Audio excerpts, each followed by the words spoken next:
Assalamualaikum warahmatullahi wabarakatuh. Saya Aprilia dengan NIM 24210101117 dari PAI A5. Di sini saya akan menjelaskan tentang persamaan dan perbedaan gender, klasifikasi peran gender dalam konteks kepribadian moral dan stereotip gender.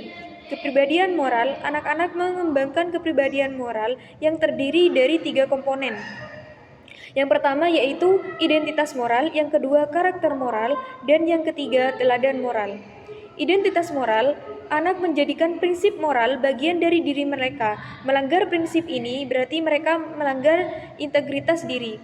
Kemudian karakter moral, anak yang berkarakter moral menunjukkan kemauan kuat, integritas, serta kebajikan seperti kejujuran, kepedulian, ketekunan, dan ketaatan.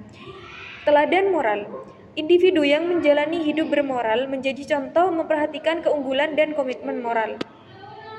Jenis kelamin dan stereotip gender. Sejak usia prasekolah, anak laki-laki dan perempuan menunjukkan preferensi mainan dan aktivitas berdasarkan pengaruh biologis, kognitif, dan sosial. Stereotip gender adalah keyakinan umum tentang sifat laki-laki dan perempuan. Contohnya, anak laki-laki dianggap mandiri dan agresif, sedangkan anak perempuan dianggap mengasuh dan bergantung.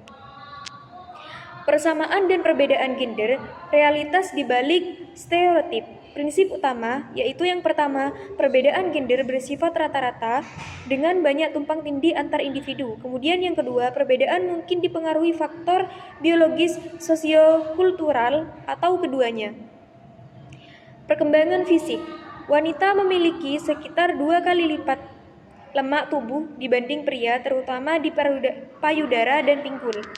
Pria cenderung lebih tinggi 10% dari wanita dan lebih banyak menimbun lemak di perut. Perkembangan kognitif. Tidak ada perbedaan gender dalam kecerdasan umum. Perempuan unggul dalam keterampilan verbal, anak perempuan lebih baik dalam membaca dan menulis. Tidak ada perbedaan signifikan dalam skor matematika antara laki-laki dan perempuan.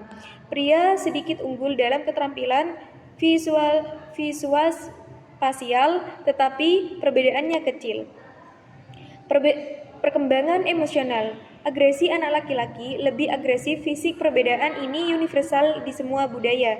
Agresi verbal dan relasional. Anak perempuan lebih banyak terlibat dalam agresi relasional di masa remaja. Emosi. Perempuan lebih ekspresif terhadap emosi, lebih peka terhadap persamaan orang lain, dan lebih empatik. Perilaku prososial. Perempuan ini lebih banyak menunjukkan perilaku baik, perhatian, dan empati. Klasifikasi peran gender. Awalnya anak laki-laki dan perempuan diasuh secara kaku sesuai stereotip gender. Laki-laki harus maskulin dan perempuan harus feminin.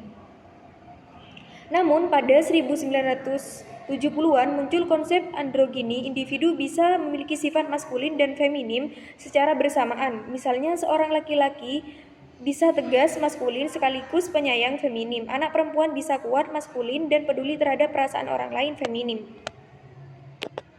Sandra Bem dan pakar lain menyatakan bahwa orang androgini lebih fleksibel, kompeten, dan sehat mental. Meski demikian, konteks sosial berperan dalam hubungan personal. Orientasi feminim dan androgini lebih dihargai di lingkungan akademis atau kerja. Maskulin dan androgini lebih dibutuhkan karena tuntunan prestasi.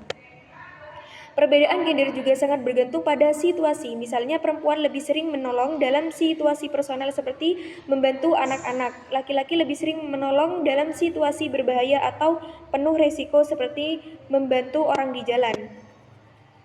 Contoh sifat maskulin, dominan, kuat, tegas, agresif. Contoh sifat feminim, penuh cinta, lembut, memahami, menghindari. Budaya dan gender di banyak budaya seperti Tiongkok atau Timur Tengah, norma tradisional tentang peran gender masih kuat. Laki-laki menguasai ruang publik, perempuan mengurus rumah tangga dan keluarga. Di negara-negara ini, androgini dan kesetaraan gender belum diterima luas. Cukup sekian dari saya, kurang lebihnya mohon maaf. Wassalamualaikum warahmatullahi wabarakatuh.